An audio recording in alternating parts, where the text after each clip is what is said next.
अवधेश उपाध्याय जी हमारे साथ हैं, भारतीय जनता पार्टी के तरफ से पक्ष रखेंगे। अवधेश जी, बुलडोजर एक्शन डेमोलिशन ड्राइव पर हमने बहुत सारे डिबेट्स किए हैं, चर्चा की है।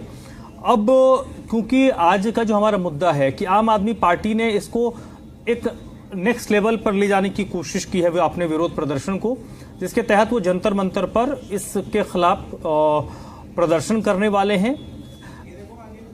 मैं ये मानता हूं कि ये राजनीतिक पोस्चरिंग है, अगर मैं थोड़ी देर के लिए मानूं इसको, कि आम आदमी पार्टी विपक्ष की मुख्य पार्टी है और सरकार के खिलाफ उनको हर तरीके से हक है, अधिकार है, जो उनको लगता है उसमें वो सरकार को बैकफुट पर लाए, सरकार को घेरे।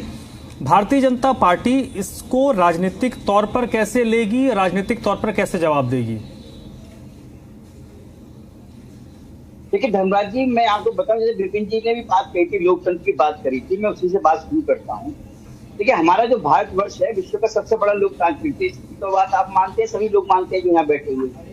और इस लोकतांत्रिक देश की सबसे बड़ी खूबसूरती यही है धर्मराज जी कि यहाँ पे हर व्यक्ति को अपनी बात रखने का पूरी तरह उसका फ्रीडम, ठीक है। कोई भी यहाँ पे प्रदर्शन कर सकता है, कोई आंदोलन कर सकता है।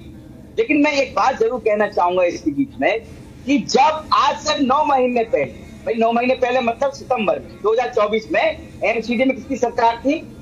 आम आदमी पार्टी की। और दिल्ली में भी सरकार किसकी थी? आम आदमी पार्टी। आज से ठीक 9 महीने पहले सितंबर में ओखला में झुग्गियां तोड़ी जाती हैं, तब सौरभ भारद्वाज जी कहाँ गए थे? तब सौरभ भारद्वाज जी जंतर मंतर क्यों नहीं गए थे बैठने? भाई तब तो वो गरीबों के घर तोड़े गए थे। आज तो यदि झुग्गी टूट रही है तो उनको मकान भी भाजपा दे रही है। जो हमारा वादा था कि जहां झुग्गी वहां मकान, भारतीय जनता पार्टी ने जिनकी झुग्गी टूटी उनको मकान देने का काम भी किया है। जो अनऑथराइज कॉलोनी थी उनको भी पक्का करने का काम मोदी सरकार ने किया है, जो कि काम था आम आदमी पार्टी सरकार का, उन्होंने नहीं किया, वो किया मोदी सरकार ने किया।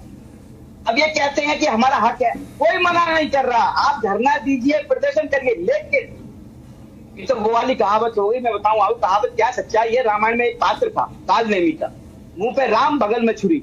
अब इनके मुंह पे तो जनता रहती है और अंदर इनके ये है कि कैसे माल लूटा जाए, जैसे कि पिछले 11 साल में यहाँ पे किया दिल्ली में आम आदमी पार्टी के नेताओं ने।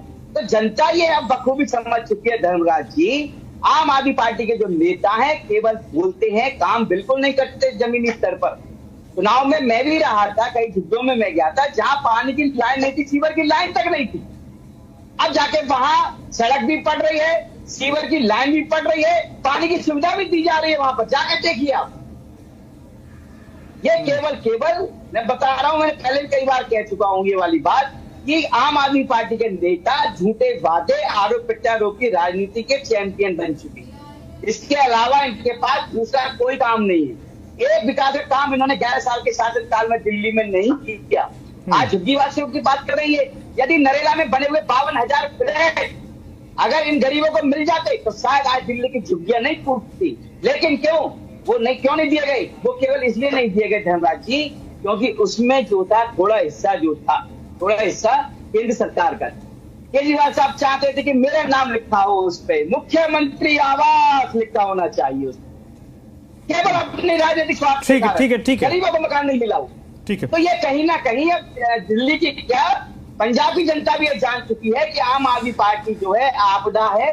दिल्ली में पहले आपदा थी, अब जो है पंजाब में रह गई है। चलिए ठीक है, वो ठीक है, नहीं